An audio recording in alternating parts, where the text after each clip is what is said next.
Lee died from hypothermia in a car is speaking out tonight. Her 9-year-old son and 2-year-old daughter were found unresponsive after spending the night in the Hollywood Casino parking garage. To paint a little picture of what these children have been enduring. When police went up to the van earlier today to seize evidence, they found just a couple of blankets inside and the 2 children that were frozen to death. The 2-year-old wearing a T-shirt and a pull-up, and the 9-year-old wearing a T-shirt and joggers. Police say this is now a full-blown criminal investigation. Well, what's up, all my money makers, my honey boo bears, and my cousins, So let's dive into this case. So this case is about 2 weeks old, but it is still, kind of bothering me because it's some math that I ain't mathing.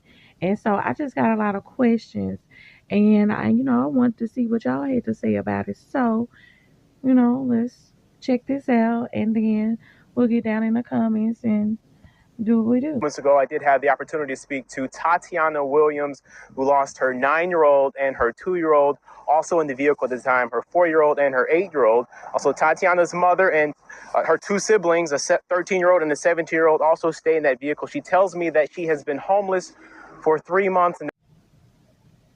Now for start, so there was 8 people in this vehicle, because the numbers is one thing that's not mathing. At first, or a lot of people is under the impression that it is her and her 5 kids and the mother. Okay, so that's not how it goes. So this is who all was off up in the vehicle. One of the questions I did ask her was to take me back to yesterday. Yesterday, I woke them up to wake them up from school. Now, I'm also kind of confused because I know for most schools that I've ever known usually start about 8.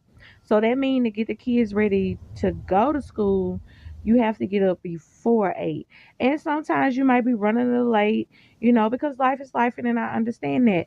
So I feel like, we should just start counting at 8, because you got up to get them ready before school, and it's given or take, a little time that you may or may not been running late or not. So by 8 o'clock, the kids should have been up and, at least at the school trying to be ready or something.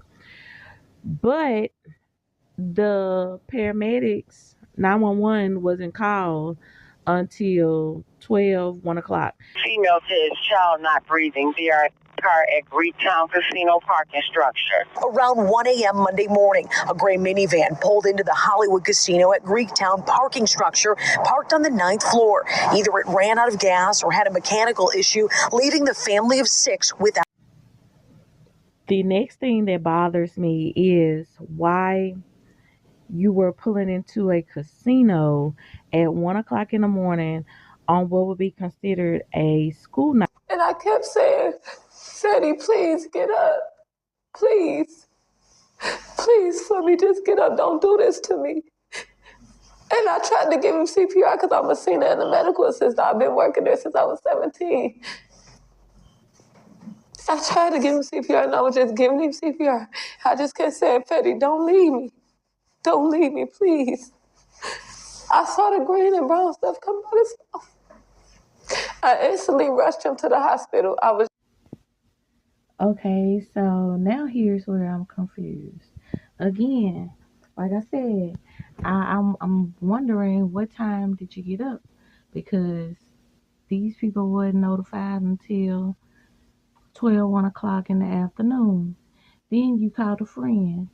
So I'm trying to figure out, why would you call a friend over call 911 when you couldn't call his friend to get y'all out the car in 10, 12, 7-degree weather? But what's baffling me is, okay, so after you saw the brown and green stuff, then you immediately took them to the hospital because you was working on them, doing the CPR and stuff. Okay, so did the friend take too long to get there? And by the time the green stuff and brown stuff started coming out, that's when your friend pulled up.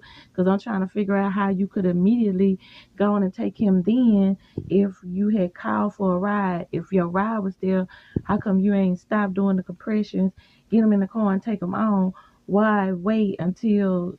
See, I need the timeline to make sense to me, because what time was all of this happening? Was this happening right before the afternoon? Like, so for 3-4 hours you was just doing compression. Like, how come nobody called 911? You got a 49-year-old, you got a 17-year-old, you got a 13-year-old, you got an 8-year-old. Hell, but the 4-year-olds know how to use the phone. So how come nobody called 911? How come nobody got out in that parking lot and started screaming for help or something? Like, what time did you get up to get them ready for school? Like, this just not adding up. Like, what? It was around 1 o'clock this afternoon when the mother of those children noticed one of the kids, a 9-year-old boy, was not breathing. She called a friend for help. They took the child to the hospital. And while they were there, the grandmother of those children noticed another child, a 2-year-old girl, was also not breathing. The friend returned to take her to the hospital, and that is where both of the children were pronounced dead. The cause of the death has not been officially determined, but investigators are saying it appears that the children froze to death. Now, I'm going to say this, granted, I need to do my due diligence to see how far this hospital is away from this casino. So we'll have to talk about that in another video. But what else is throwing me off is, so you called a friend. The friend came to get you and the son. At this point, because out of all this time, ain't nobody checked on nobody else. It's just all the focus being on the boy. Nobody's hands been free to call 911. Like, you could just call your friend. Okay. Who, child? So your friend come get you and the 9-year-old. Get y'all to the hospital. Y'all in there working on him, trying to get him to the hospital, all that good stuff. So while you in the back with the hospital, so now the friend get another phone call, not 911, but the friend get another phone call saying, hey, y'all ain't breathing either, like, come back. So now the friend leave the hospital, go back to the casino, get the grandmama and the 2-year-old and probably the other kids. I'm not quite sure. That's what I'm saying. This shit ain't lining up. So for sure we know that the friend leave the hospital, go back to the casino, to this great minivan, get the grandmama and the 2-year-old, possibly the other kids, and come back to the hospital where they bring the 2-year-old in there not breathing, where then they both pronounced. So my main question from the beginning of this, when I started side-eyeing this, is how long them children was unalive. Were they DOA, or did they get to get work done on them when they got there and then pronounced? Because that's why I feel like the shit's turned criminal. So also want to know, how come the grandmama, you know what, we're going to talk about the grandmama. We're going to talk about her later on. We're going to talk about her right now. We're going to get her video out of herself probably. So the friend came to the casino. How long was the friend there before the brown and the green stuff came out the mouth? And then, it's enough CPR. Let's get them to the hospital. Please make it make sense. Y'all get down in the comments. Tell me what I'm missing. What am I missing? Make it make sense to me. So let's continue. Yeah, I just kept saying, Fetty, don't leave me. Don't leave me, please. I saw the green and brown stuff come out his mouth. I instantly rushed him to the hospital. I was yelling out the window, stop, stop, stop. We got to get through traffic. My baby, he's dying. We get to the hospital. I told valet, can you go get some help? He took too long, so I got out the car to get help. They came to the car, instantly grabbed my baby on his head, get a stretch. He's not breathing. Help. Cold blue. Everybody tried. I didn't even know my 2-year-old was dying. I was in it with my 9-year-old. And they brought her in. right after they pronounced him dead. And my mama came to me, she said, Yaya. That's what we call her, but her name is Amelia. We just call her Yaya. And they said she wasn't breathing. And they pronounced her dead too.